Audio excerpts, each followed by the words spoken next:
C'est un petit peu comme pour le Père Noël. Pour lui écrire, pas besoin de mettre un timbre. Et oui, 500 000 Français envoient chaque année une lettre au président de la République. Et on en parle avec notre invitée, Sandrine Campès. Bonsoir et merci d'être avec nous. Alors si vous êtes là, c'est parce que vous avez eu accès, vous, à ces courriers, à ces lettres envoyées par les Français au chef de l'État, à l'Élysée. Vous en avez d'ailleurs fait un livre. Monsieur le Président, je vous écris aujourd'hui. Ça paraît aux éditions de l'Opportun. Alors, première question d'abord. Qui sont ces Français? Est-ce qu'il y a un profil qui se dégage? Alors, les Français qui écrivent au président de la République sont majoritairement des personnes âgées, des retraités, des fonctionnaires, notamment des enseignants, et plutôt des Français issus de catégories modestes. Peu de cadres écrivent au président. Qu'est-ce qu'ils demandent? Qu'est-ce qu'ils attendent? Qu'est-ce qu'ils espèrent? Alors, ils écrivent essentiellement pour deux raisons. Pour demander quelque chose, une aide, un logement, un emploi, une décoration. Et pour exprimer une opinion également. Vous avez quelques exemples de lettres, peut-être un peu drôles? Oui, bien sûr. Alors, le président de la République peut recevoir des déclarations d'amour, des lettres d'amour. Des rendez-vous coquins, j'ai cru voir. Oui, tout à fait. Nicolas Sarkozy a eu droit notamment à... Une dame lui écrivait très régulièrement pour lui donner rendez-vous. Au pied de la Tour Eiffel. Exactement. Il y a des situations plus émouvantes, j'imagine? Oui, enfin, dans les courriers cocasses, alors il y a des personnes qui écrivent notamment pour demander au président ce qu'il ferait en cas d'invasion extraterrestre. Donc voilà.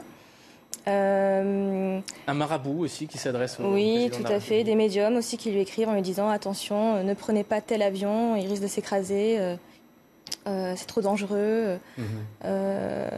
Après, il y a des personnes aussi qui dénoncent... Alors, on va y venir dans un instant, mais peut-être aussi ces personnes qui vivent des moments très durs, des situations de détresse et qui s'adressent dans ce cas-là au chef de l'État? Oui, tout à fait. Il y a énormément de personnes qui n'hésitent pas à joindre des photos également, par exemple de leur appartement, pour montrer la situation de pauvreté dans laquelle ils sont. Sachant que ces requêtes ne sont pas toujours suivies des faits.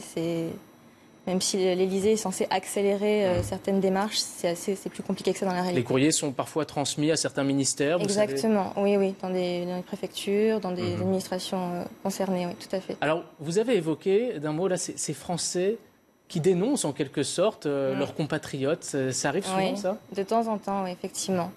Des personnes qui dénoncent un voisin qui n'a pas de papier ou un voisin qui fait une fraude aux allocations familiales, par exemple. Ça arrive aussi, oui. Alors, on parle des lettres. Est-ce qu'il y a aussi des colis, des cadeaux? Oui, tout à fait. Il y a des cadeaux.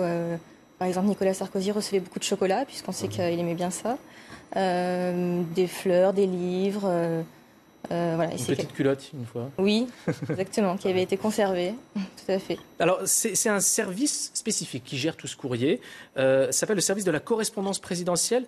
Il paraît que c'est un service un peu top secret. Comment vous avez fait, vous, pour avoir accès à ces lettres? Alors moi, j'ai rencontré les personnes qui reçoivent les lettres et qui écrivent les réponses. Ce sont les rédacteurs. Ce sont eux donc qui m'ont raconté... Au nom du chef de l'État? Tout à fait, oui. Oui, puisque le président n'a évidemment pas le temps de répondre lui-même au courrier. Et ce service, finalement, est-ce que c'est pas le meilleur moyen pour le président de garder un contact avec l'opinion, de prendre le pouls de l'opinion à un moment donné? Tout à fait. Parce que la parole des lettres est libre. C'est une parole qui est spontanée.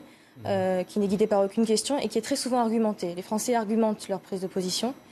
Donc tout à fait, il y a une synthèse qui est remontée chaque mois au président. Et par exemple, il sait sur un tel sujet combien de Français se sont exprimés, qu'est-ce qu'ils ont dit, est-ce qu'ils sont pour ou contre une intervention militaire, par exemple, comme ça a été le cas l'année dernière. Par exemple, le thème du mariage pour tous, est-ce que vous savez si ça a donné lieu à un afflux Énormément. Et même après le vote de la loi, ça a continué. Tout à fait, oui. Il y a eu un poème même qui a été... Enfin, c'était une parodie du Déserteur de Boris Vian qui avait été écrit par un collectif anti-mariage pour tous. Donc oui, il y a des courriers qui sont assez originaux, qui sont assez créatifs. Et avec la crise, il y en a aussi qui font des actes de candidature, qui envoient leur CV. Tout à fait, bien sûr. Pour travailler à l'Élysée ou pour... on se doute bien que le président a quand même un bon carnet d'adresses et qu'il peut trouver un emploi à quelqu'un. Donc, malheureusement... Alors, il y a des situations assez touchantes, comme cet homme qui écrit en envoyant son CV, qui explique qu'il sait faire le ménage, qu'il peut ouvrir le courrier du président. Et puis, il y a des personnes qui visent plus haut. Par exemple, ce Français qui s'est adressé à Nicolas Sarkozy en lui demandant de lui faire une lettre de recommandation pour pouvoir travailler pour Jacques Séguéla. Tout à fait. Tout à fait. Oui, oui. Donc il y a tous les cas de figure en quelque sorte. Oui, oui, oui.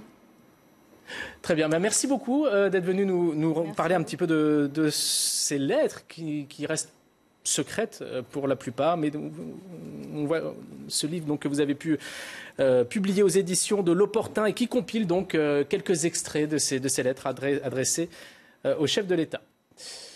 22h26, Intégral Week-end continue dans quelques instants. Restez avec nous.